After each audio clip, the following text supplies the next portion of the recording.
نبی صلی اللہ علیہ وسلم پر رحمت کی دعا۔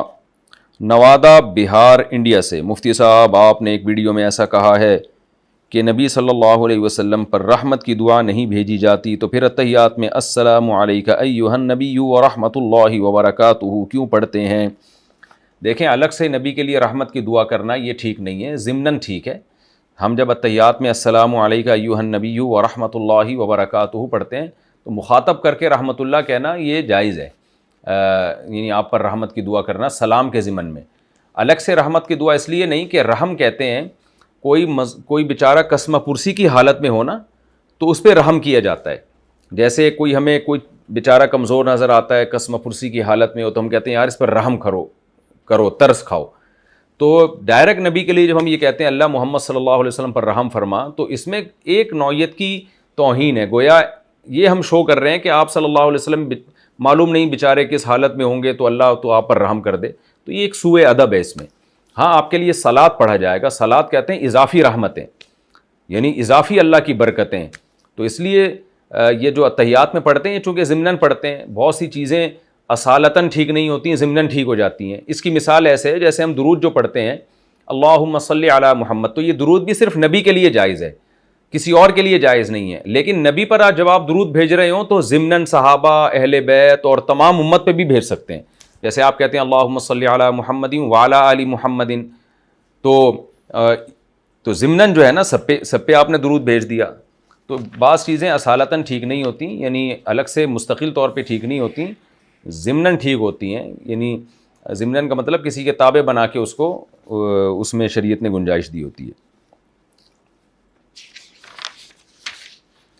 اچھا بھائی، آزاد کے لفظ سے طلاق، آپ سے یہ سوال پوچھنا تھا کہ کیا آزاد کے لفظ سے بھی طلاق ہو جاتی ہے؟ میرے میاں نے غصے میں مجھے کہا کہ تم آزاد ہو۔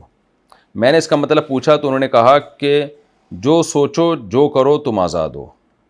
میں نے اس معنی میں کہا ہے تو کیا طلاق ہو جائے گی؟ نہیں جی، اگر شوہر نے آزاد کہا اور آپ نے ان سے وجہ پوچھی کہ کیوں کہا ہے تو انہوں نے بتایا کہ تم اپنی سوچ میں اور کاموں میں آزاد ہو، تو اس سے طلاق واقع نہیں ہوگی، کیونکہ یہاں واضح قرینہ موجود ہے۔ ہاں، شوہر سے آپ طلاق کا مطالبہ کر رہی تھی، اس پہ شوہر نے کہہ دیا آزاد ہو، تو پھر یہ واضح قرینہ ہے کہ یہاں طلاق مراد ہے۔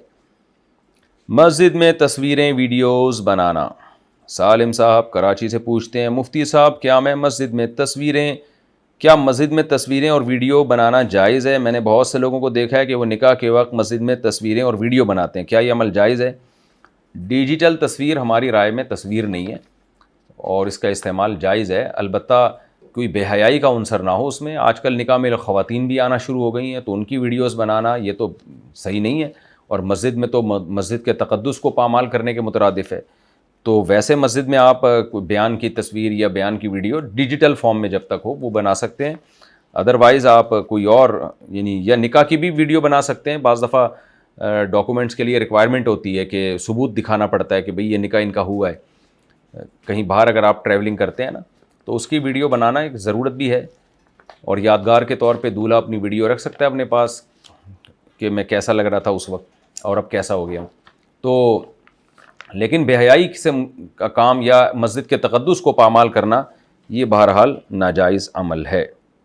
فیڈ کروانے سے وضو کا حکم، ہمنا صاحبہ انڈیا سے پوچھتی ہیں میرا سوال یہ ہے کہ میں نے وضو کر کے بچے کو دودھ پلایا تو پھر میں اسی وضو سے نماز پڑھ سکتی ہوں؟ جی ہاں جی، نماز پڑھی جا سکتی ہے، بچے کو فیڈ کرانے سے وضو نہیں ٹوٹتا۔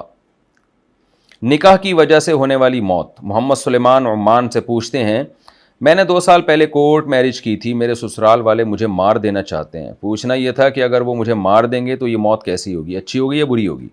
کیا واقعی میں نے کوئی غلطی تو نہیں کر دی؟ آپ لڑکی کو بھگایا کیوں آپ نے میرے بھائی؟ غلط کیا آپ نے۔ لڑکیوں کو اپنے ماں باپ سے ورغلا کے کورٹ میں لے کے جانا، یا تو ہوتا نا لڑکی کے ماں باپ ظالم ہوتے، وہ لڑکی کا نکاح معقول جگہ پہ کر نہیں رہے ہوتے، یا لڑکی کے نکاح میں بلا وجہ غیر معمولی تاخیر کر رہے ہوتے، تو کوئی والدین اگر ایسے ہیں کہ بچی کے رشتے آ رہے ہیں اور کوئی رشتہ قبول ہی نہیں کر رہے، ریجیکٹ کرتے چلے جا رہے ہیں، اس کے نکاح میں تاخیر پہ تاخیر کرتے چلے جا رہے ہیں، یا خام خواہ کی ضد انا کا مسئلہ بنایا ہوا انہوں نے، تو وہ تو پھر ماں باپ ظالم ہیں۔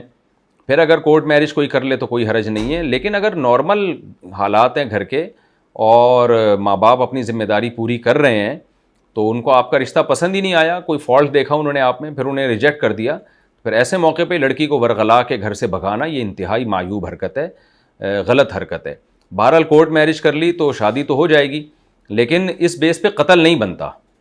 قتل شریعت میں چند باتوں میں جائز ہے, اس کے علاوہ جائز نہیں ہے. قتل تو قصاصاً کیا جاتا ہے, آپ نے کسی کو قتل کیا ہو یا کوئی شادی شدہ مرد زنا کر لے تو پھر حکومت اس کو قتل کرے گی. ادروائز جب آپ نے کورٹ میرج کیا تو غلط کیا, میں اس کو اپریشیٹ نہیں کر رہا, لیکن اس بیس پہ قتل نہیں بنتا. ایسے شخص کو قتل کرنا جائز بہرحال نہیں ہے.